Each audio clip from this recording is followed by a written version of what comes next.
बिस्मिल्लाहिर्रहमानिर्रहीम और अस्सलाम वालेकुम। सितंबर की 19 तारीख पाकिस्तान में जुमे की दोपहर और सबसे पहले काउंटडाउन 71 डेज टू गो। 71 दिन बाकी हैं फील्ड मार्शल आसिम मुनीर की दूसरी रिटायरमेंट और मुल्क में नए आर्मी चीफ के आने में। मैंने आपको बताया था कि ये बाकी मानदा दिन आराम से नहीं गुजरेंगे, हर रोज नई सर्कस होगी। आज की नई सर्कस फील्ड मार्शल साहब की तरफ से जो सबसे बड़ा अजाब पाकिस्तानियों पर मरियम नवाज शरीफ साहबा की शक्ल में मुसल्लत किया है, उन्होंने उनकी तरफ से लगाई गई है। उन्होंने कैंसर जैसी खतरनाक और मूजी बीमारी जो है उसके बारे में अब अपना टिकटॉक अकाउंट चलाना शुरू कर दिया है। उन्होंने एक इतनी बड़ी बोंगी मारी है कि अगर वक्त पर उसका तदारक ना किया गया तो मुझे डर है पाकिस्तान में कैंसर के हजारों मरीज जो है वो अपनी जानों से चले जाएंगे। मरियम साहबा ने पहले भी हरकत की थी जब वो चाइना गई थी और उन्होंने इसी तरह की स्टेटमेंट्स वहां से दी थी, और जितने भी कैंसर के स्पेशलिस्ट डॉक्टर हैं उन सब ने मरियम साहबा का पब्लिकली मिन्नत तरला किया था और उनको बताया था कि कैंसर कितनी मुश्किल बीमारी है।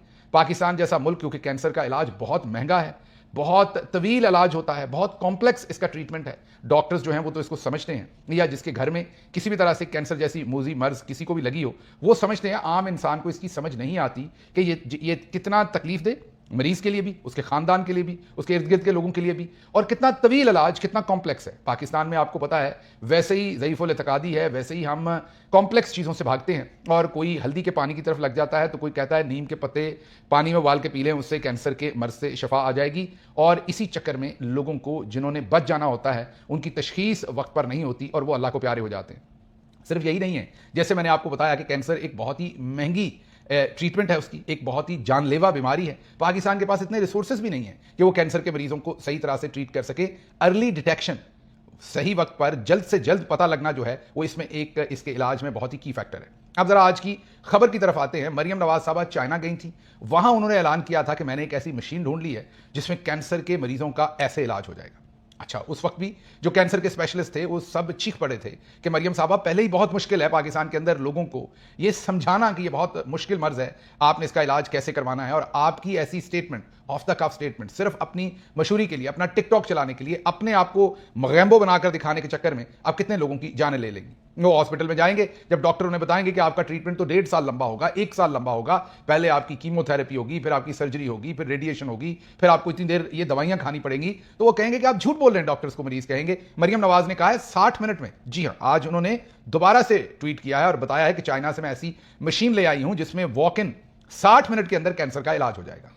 अब एक तो ये खातून पढ़ी लिखी नहीं है, हाँ ये मेडिकल कॉलेज में जरूर गई थी, इन्होंने मैट्रिक बूटी लगा के मतलब के नकल करके किया था, इन्होंने एफएससी बूटी लगा के मतलब के नकल करके की थी, और जिनके साथ इन्होंने एग्जाम दिए थे उन्होंने हमें खुद बताया, ये कोई ऐसे इल्जाम नहीं लगा रहे। उसके बाद वालिद साहब की सिफारिश पर और कोटे पर जो कोटा सिस्टम है उस पर सबसे पहले मिलिट्री का जो आर्मी मेडिकल कॉलेज है उसमें, ये भी मिलिट्री का ही प्रोजेक्ट है वैसे, बाजी साहबा भी शुरू से ही गई भी आर्मी मेडिकल कॉलेज में। उसके बाद शादी भी हमारे भाई कैप्टन सफदर साहब के साथ हुई, अब भी आपके सामने मिलिट्री का ही प्रोजेक्ट है। तो बाजी वैसे शुरू से नालायक हैं और नालायक लोगों को हमारे जर्नल्स जो हैं वो प्रमोट बहुत करते हैं। सबसे पहले इन्हें वहां दाखिला दिया, इनका कोई बनता नहीं था दाखिला, फिर वहां से किंग एडवर्ड इन्हें माइग्रेट कर दिया गया। किंग एडवर्ड वालों ने भी हाथ जोड़े इनके सामने, इनको पहले साल में ही निकाला, लेकिन वो जिद हैं कि उन्होंने डॉक्टर बन के दिखाना है। पहले डॉक्टर्स का गाउन पहन के फिरती रही, उससे बात नहीं बनी, अब कैंसर जैसे मोजी मर्ज के ऊपर सियासत कर रही, बल्कि हमाकत कर रही। आज उनका एक ट्वीट सामने आया जिसमें वो बता रही हैं कि जब मैं चाइना गई थी तो मेरी नजर एक ऐसी मशीन पर पड़ी जो अभी तक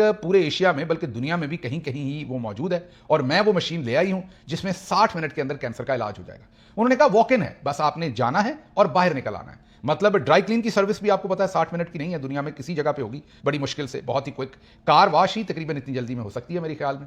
उन्होंने कैंसर का ट्रीटमेंट भी 60 मिनट में कर दिया। उन्होंने कहा जाना है, और बहुत ही छोटा सा प्रोसीजर है, इतना कोई इन्वेसिव भी नहीं है, मतलब कि आपके जिस्म के अंदर भी बहुत ज्यादा नहीं जाना। उन्होंने जो टेक्निक जाहिर अंग्रेजी किसी से लिखवाई है, बाजी तो एक लफ्ज का के की नहीं लिख सकते, वो आप सबने वीडियो देख रखी है, अंग्रेजी में ट्वीट लिखवाया किसी से, वो जो होगा उसका भी मेरा नहीं ख्याल मेडिसिन के साथ कोई लेना देना होगा, चैट जीपीटी वगैरह से लिख दिया, वरना वही मना करता कि ये क्या आप बाजी बोंगी माजत के साथ चबल मार रही हैं, ये ना मारिए, इससे आप लोगों की जिंदगियों से खेलेंगी। तो बता ही रही हैं कि ये जो मशीन लाई है ये पहले तो लिक्विड नाइट्रोजन, जहां पर वो -180 सेल्सियस तक आपकी वो जो ट्यूमर होगी जिस्म के अंदर उसको वो सुन कर देगी, मैं आम उर्फे आम में फ्रीज कर देगी। और उसके बाद दूसरी जो उसी मशीन में टेक्नोलॉजी है वो हीट वेव्स फेंकेगी और 80 सेल्सियस पॉजिटिव तक वो लेके जाएगी टेम्परेचर, तो आपके ट्यूमर जो है वो जल जाएंगे, किल हो जाएंगे और आप बाहर आ जाएंगे। बाजी को ऐसे ही लगता है जैसे हाथ के ऊपर वॉट बन जाते हैं और डॉक्टर उसी टाइम जला के आपको बाहर निकाल देते हैं, बाजी को कैंसर ऐसे ही लगता है, क्योंकि पढ़ी लिखी तो है नहीं और कोशिश भी नहीं करती। मेडिकल कॉलेज में भी जो 8-9 महीने गुजारे थे वो इनके साथ जो उसी क्लास में आजकल तो ज़्यादातर लोग बहुत सीनियर डॉक्टर्स हैं या प्रोफेसर्स हैं, अपना लोहा मनवा रहे हैं पूरी दुनिया में, उनमें से चंद की जो मेरे से बातचीत हुई तो वो कहते हैं कि ये क्लास कोई नहीं पढ़ती थी, इनको नालायकी की वजह से कॉलेज से नहीं निकाला गया, वो तो बात की बात थी, इनकी अटेंडेंस ही पूरी नहीं थी, इनसे एग्जाम ही नहीं लिए गए थे, ये आई नहीं थी, जो 2-4 दफ़ा फैशन के तौर पर ये वहाँ आई थी, किताबें इनकी किसी और ने पकड़ी होती थी, पीछे पीछे कुछ चल रहा होता था, किताबें पकड़ के छतरी किसी और के पास होती थी और ये 2-4 दफ़ा कॉलेज आई और बस चली गई। अब उसका जो पूरे का पूरा खमियाजा है वो पूरा पाकिस्तान भुगत रहा है। अब जरा आगे चलिए, इन एंड आउट तो हो गए। अब ये मेरा ख्याल इसे क्रायोथेरेपी कहते हैं इस टेक्निक को। जब हमने इसकी तरफ इसके बारे में थोड़ा बहुत पढ़ने की कोशिश की, उसके बाद अमेरिका में जो मुकीम पाकिस्तानी निजात कैंसर स्पेशलिस्ट डॉक्टर्स हैं उनमें एक बड़े मायनाज डॉक्टर उमर तूर है, वो इंडियाना स्टेट जो है वहाँ पर अपने फ़राइज़ अंजाम देते हैं। उनसे मेरी बातचीत हुई, उनसे मैंने सवालात पूछे कि ये क्या है। ज़ाहिर है उन्होंने तो पॉलिटिक्स पे तो वो बात नहीं करेंगे, वो तो नपा तुला, यहाँ जो अमरीकी डॉक्टर हैं वो बहुत ही नपा तुला, उनकी ट्रेनिंग ही ऐसी होती है, वो इधर उधर की बात नहीं करते। उन्होंने तो नपी तुली मुझे बात बताई और फिर कुछ मैंने खुद भी पढ़ा तो पता चला कि ये कोई नई टेक्नोलॉजी नहीं है, ये कोई नया काम नहीं है। ये 1845, जी हाँ 1845 में सबसे पहले इंग्लैंड में एक फिजिशियन थे जेम्स आर्नोट, उन्होंने 1845 से 1851 के दरमियान में ये टेक्निक यूज की जिसमें लिक्विड नाइट्रोजन के थ्रू वो ट्यूमर्स को फ्रीज करते थे। उसके बाद जो गर्म करने वाली टेक्नोलॉजी है, मैं उर्फे आम में बात कर रहा हूं, हीट वेव्स, वो भी आई और ये पूरी दुनिया में अब मशीनें भी आ चुकी हैं और इनको लोग इस्तेमाल करके भी देखते हैं, लेकिन ये इस तरह से नहीं है जैसे बाजी कह रही है। मसलन अमेरिका के अंदर जो one of the top centre है कैंसर को ट्रीट करने का, MD एंडरसन ह्यूस्टन, अमेरिकी रियासत टेक्सास के अंदर है। अमेरिका में जो 4-5 बड़े या आप कहिए कि जो टॉप 3 कैंसर इंस्टीट्यूट हैं या कैंसर ट्रीट करने के जो मरकज़ हैं उनमें एक MD एंडरसन है। पूरी दुनिया से लोग वहाँ पर ट्रीटमेंट करवाने आते हैं। वो भी 2008, 2009, 2010 के हवाले से इस सारे प्रोसेस को टेस्ट कर रहे हैं, लेकिन अभी तक कोई दुनिया के अंदर ऐसी रिसर्च या स्टडी जो है वो कंक्लूसिव नहीं है कि इसके थ्रू जो है वो 100% किसी का भी इलाज हो सकता है। कुछ परसेंटेज बेहतरी आ सकती है, वो भी specific patients, specific kind of situation में। वो भी आप ये कहें कि ट्रीटमेंट के अंदर इस एक टाइप ऑफ ट्रीटमेंट को 10-20% इस्तेमाल किया जा सकता है, इससे मुकम्मल कैंसर का इलाज नहीं किया जा सकता। अब आप कहेंगे कि चलें गिल साहब 10-20% ही मरीज को फायदा होगा, अगर किसी को दर्द हो रही है उसकी 10% ही दर्द कम होगी तो आपको क्या तकलीफ है, आप सियासत बनाए सियासत कर रहे हैं? नहीं, ऐसा नहीं है। मुझे तकलीफ ये है कि पाकिस्तान में आपको पता है कि हमारा पॉवर्टी रेट आपने देख लिया 50% से तो ज़्यादा हमारे गरीब लोग जो हमारे लोग हैं वो गुर्बत की लकीर से नीचे हैं। लिटरेसी रेट आपको पता है, कहते हम हैं कि कहीं पर 60% है, कहीं पर इतना, लेकिन आपको पता है कि हमारे वो 50 से भी बुरा हाल है। लिटरेसी रेट हमारा जो है वो पढ़े लिखे लोग 50% क्या, मेरा तो कल 30% भी नहीं होंगे। इस सिचुएशन में लोग, मैंने जैसे कहा कि वो तो पहले ही, मैं आपको एग्जाम्पल दे देता हूँ कि मेरे साथ काम करने वाले एक मोहतरम, उनको डायबिटीज़ है बहुत देर से, बंदे बड़े अच्छे हैं, वो ज़बरदस्त आदमी है और मेहनती हैं, बड़ा अपना काम बड़े खलूस से करते हैं, मेहनत से करते हैं। उनकी वालदा को भी डायबिटीज़ है और बहुत पुरानी है और ज़रा खाने में परहेज़ काम करते हैं, मीठा शीठा फड़का के रखते हैं, वो वैसे भी काब्स वगैरह भी फड़का के रखते हैं। अब पाकिस्तान में लोग यही कहते हैं हमने तो नमकीन बिस्किट खाएं फिर भी शुगर बढ़ गई है। उनको यही नहीं समझ आती कि जो नमकीन बिस्किट है वो भी कार्बोहाइड्रेट्स हैं, तमाम कार्बोहाइड्रेट्स से शुगर ही बनना है किसी ना किसी तरह से। तो आप नमकीन बिस्किट भी खा रहे हैं तो वो भी शुगर में इजाफा है। दूसरी पाकिस्तान में मुसीबत यह है कि पाकिस्तान में ये समझा जाता है कि सेब सेहत के लिए अच्छा है, सेब सेहत के लिए अच्छा है, आधा या एक सेब, सेब सेहत के लिए 5 सेब अच्छे नहीं है। इसी तरीके से एक केला आपकी सेहत के लिए अच्छा है, इसका मतलब ये नहीं कि बंदर की तरह एक ही टाइम में 6 केले या 12 केले खा जाने। अच्छी चीज़ भी खजूर बहुत अच्छी चीज़ है, लेकिन अगर आपको डायबिटीज़ है तो फिर आप कोई एक आध खजूरी कभी ले सकते हैं, वो भी किसी ऐसे टाइम में कि आपकी डायबिटीज़ ऊपर ना बढ़े। आप उसको सिर्फ इस चक्कर में कि आपको ये लगता है कि इसके बारे में, जाहिर है हमारे मज़हब के अंदर बहुत उसकी इफादियत है, लेकिन मज़हब ने साथ ये भी बताया हुआ है कि खाना ज़रा हाथ रोक के है। तो खैर वापस आता हूँ, वो जो मेरे साथ काम करने वाले मोहतरम थे वो हॉस्पिटल दाखिल हो गए, उनकी शुगर बहुत, जो उनका लेवल था वो बहुत ऊपर चला गया। वालदा भी दाखिल हो गई, मुझे पता चला, हॉस्पिटल बंदा भेजा, फिर खुद पहुंचा, पूछा कि क्या हुआ है। उन्होंने कहा कि वो रमज़ान शरीफ का आखिरी अशरा था, उसमें हम टीवी देख रहे थे, मौलवी साहब ने कहा कि आप रोज़ा रखें और बाकी कोई दवाई नहीं लेनी, बस आप देखिएगा रोज़ा रखने से ही आपकी तमाम जो परेशानियां हैं वो दूर हो जाएंगी। उन्होंने टीवी पर सुना और माँ बेटे ने दोनों ने इंसुलिन लगाना बंद कर दी।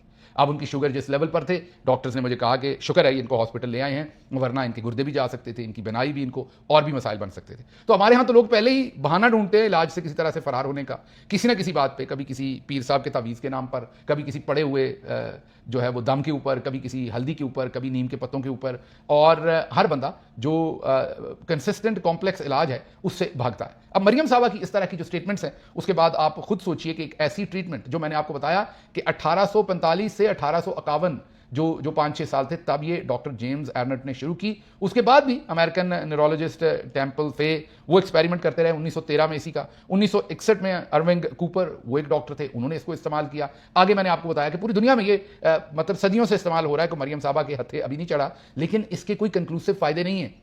तो कैंसर के मरीजों के साथ ये खेल रही हैं। मेरी गुजारिश यही होगी कि कैंसर के जितने भी स्पेशलिस्ट हैं पाकिस्तान में, जैसे मैंने बताया कि डॉक्टर उमर तूर से मेरी बात हुई इंडियाना में, तो उन्होंने कहा कि कैंसर बहुत ही कॉम्प्लेक्स मर्ज है, इसका स्पेशलिस्ट डॉक्टर ही इसके ऊपर बातचीत कर सकते हैं। इस तरीके से ऑफ द कफ कहना कि क्रायोथेरेपी जो है वो किसी भी पेशेंट को ठीक कर सकती है, ये उनके वर्डिंग एग्जैक्ट थे कि ये थोड़ा मुनासिब नहीं है। मैंने जैसे कहा कि मोहतात बात ही डॉक्टर्स करते हैं, उससे आगे वो बात नहीं करते। अब चलते हैं जरा अगली खबर की तरफ, इस दुआ के साथ कि बाजी मरियम साहबा से कोई मिन्नत करेगा और उन्हें कहेगा कि आप जो जो दिल करता है बोंगियां मारें, जैसी जैसी बोंगियां मारने को दिल करता है, लेकिन ये लोगों की सेहत जहां पर सीरियस मामला है वहां पर ट्वीट करने बंद कर दें।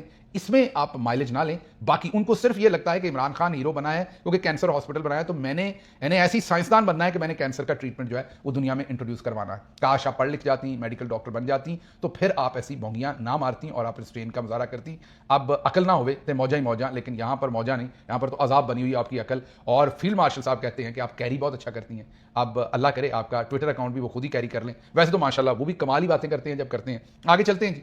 सदर ट्रंप ने अफगानिस्तान से बगराम एयरबेस वापस लेने का ऐलान किया है। उन्होंने कहा कि यह जगह 1 घंटे के फासले पर है जहां चीन एटमी हथियार बनाता है। हम एयरबेस को वापस लेने की कोशिश कर रहे हैं क्योंकि अफगान तालिबान को हमसे चीजें दरकार हैं।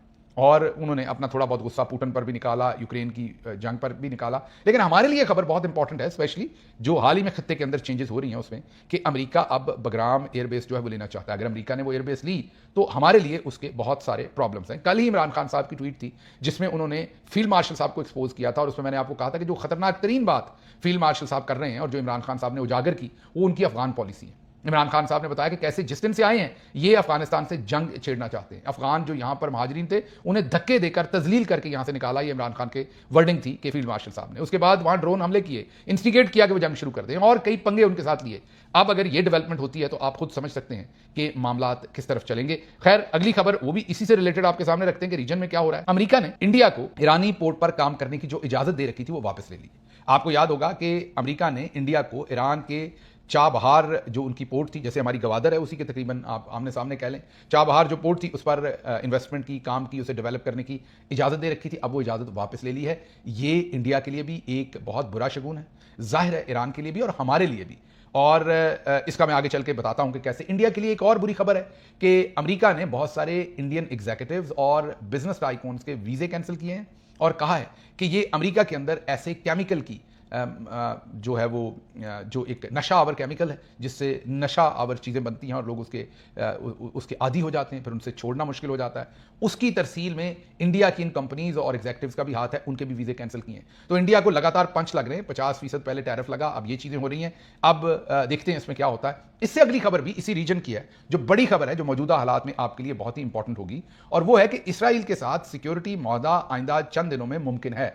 जी हाँ, ये शाम के जो मौजूदा इंटरिम सदर हैं, जो सऊदी अरब के बहुत करीब हैं, हाल ही में शाम के अंदर बशर अल असद की हुकूमत खत्म हुई थी, उसके बाद इन्होंने टेक ओवर किया। और याद कीजिए जब सदर ट्रंप सऊदी अरब आए थे तो इनकी मुलाकात उनके साथ खुसूसी तौर पर करवाई गई थी। सऊदी अरब के बहुत ही करीब हैं। वो अब ये कह रहे हैं शामी सदर के इसराइल के साथ सिक्योरिटी मुआहदा आइंदा चंद दिनों में हो जाएगा, और ये इटसेल्फ बहुत ही एक मेजर डेवलपमेंट है। आगे चलिए जरा, आप जरा इन सारी डेवलपमेंट्स को देखिए। और हाल ही में जो पाकिस्तान का मुआहदा हुआ है उसके ऊपर मैं सिंपल बात इतनी कर देता हूं कि उसके ऊपर पीटीआई ने बड़ा नपातुला अपना बयानिया दिया है। उन्होंने कहा कि हम इसे खुशाइन समझते हैं जिसमें भी ऐसे किसी मुआहदे में भी जिसमें मुस्लिम उम्मा मजबूत होती है, मुस्लिम उम्मा का दिफा मजबूत होता है, हम ऐसे हर मुआहदे को खुशाइन समझते हैं।